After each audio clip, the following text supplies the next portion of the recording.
13h précisément sur Grand Lille TV. Bonjour à tous, merci de votre fidélité. 13h, c'est l'heure bien sûr d'un nouveau flash, toujours en direct sur l'actualité de la métropole lilloise en ce lundi.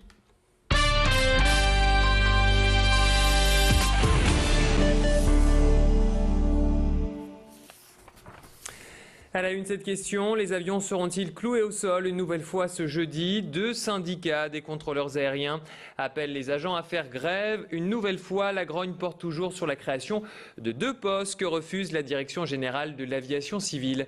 La DGAC a déjà embauché 3 personnes supplémentaires. Les syndicats en réclament 5. Je vous rappelle que les 17 et 18 janvier dernier, le trafic aérien avait été complètement bloqué au départ et à l'arrivée de l'aéroport en raison d'une précédente grève pour exactement les mêmes motifs. Nouvelle étape dans la campagne présidentielle. Ce soir à 17h30, le Conseil constitutionnel va annoncer la liste officielle des 10 candidats. Sauf surprise, 10 noms devraient être dévoilés ce soir. Il ne devrait pas y avoir de surprise pour François Bayrou.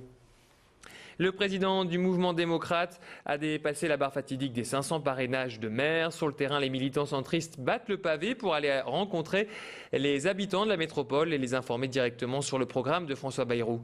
Vendredi en fin d'après-midi, les militants ont littéralement quadrillé la ville de Tourcoing et ont martelé leur slogan de campagne. On écoute Frédéric Lefebvre à ce sujet au micro de nos reporters David Rivière et Médéric Pirker. Le tract que nous distribuons aujourd'hui reprend les 3 priorités de François Bayrou autour de produire, instruire et construire.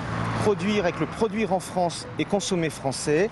Instruire avec le rôle primordial que doit jouer l'éducation en France. Et puis la construction, c'est la reconstruction de la démocratie en France, puisqu'elle en a bien besoin. En football, carton plein hier soir pour le LOSC. Les Dogs ont littéralement croqué Valenciennes en s'imposant à domicile 4-0. Alors on va revoir tous ces buts. C'était Eden Hazard qui a ouvert le score à la 18e après une belle action de Payet et de Melo. À la 58e, le jeune Lucas Digne a forcé Angoua à marquer contre son camp sur un beau centre. Mais la série noire n'est pas finie pour Valenciennes qui a subi cette rencontre à la 69e. Aurélien Chedjou a mis les Lillois définitivement à l'abri sur un corner. Et Tullio de Melo a terminé d'achever ses adversaires avec un 4e but à la 83e, 4e but qu'on voit sur ces images.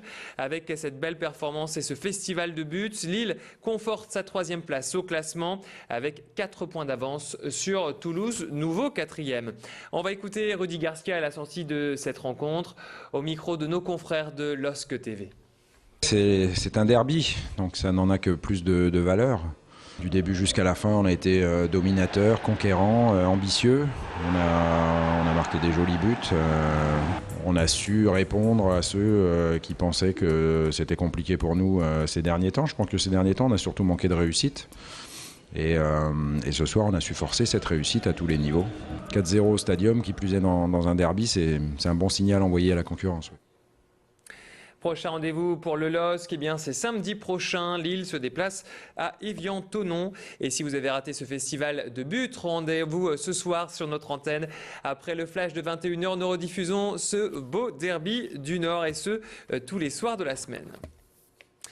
Vrille, saut, portée, ce week-end, ça glissait à Villeneuve-d'Ascq. 145 jeunes âgés de 6 à 16 ans avaient chaussé leurs patins à glace pour la seconde phase du challenge Nord-Pas-de-Calais, Champagne, Ardennes de patinage artistique.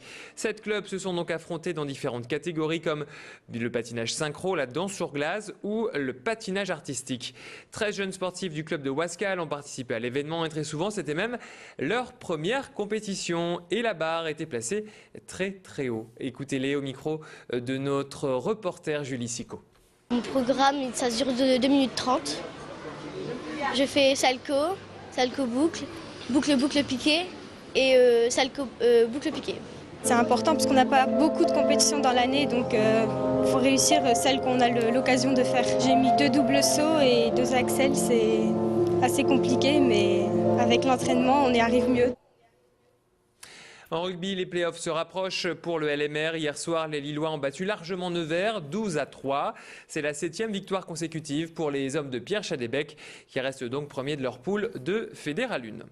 Et puis on termine avec un mot de culture. Chacun de ces spectacles crée l'événement. Caroline Carlson présente Synchronicity, sa dernière création. La directrice du Centre chorégraphique national de Roubaix met en scène 9 danseurs et invite à la renaissance vers un nouvel état. Animée par la philosophie bouddhiste, Caroline Carlson s'intéresse à la simultanéité de 2 événements qui peuvent bouleverser une vie.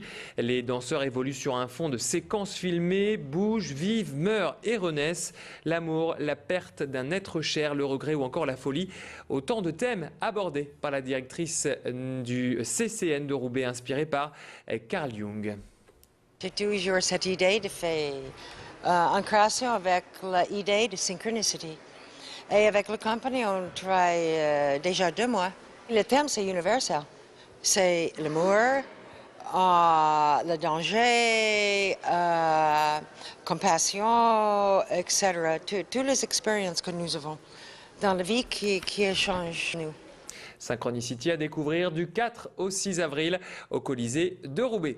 C'est la fin de cette édition. Merci à tous de l'avoir suivi. Dans une poignée de secondes, bien sûr, c'est la météo et l'infotrafic, toujours en direct. Restez branchés et bon appétit à tous.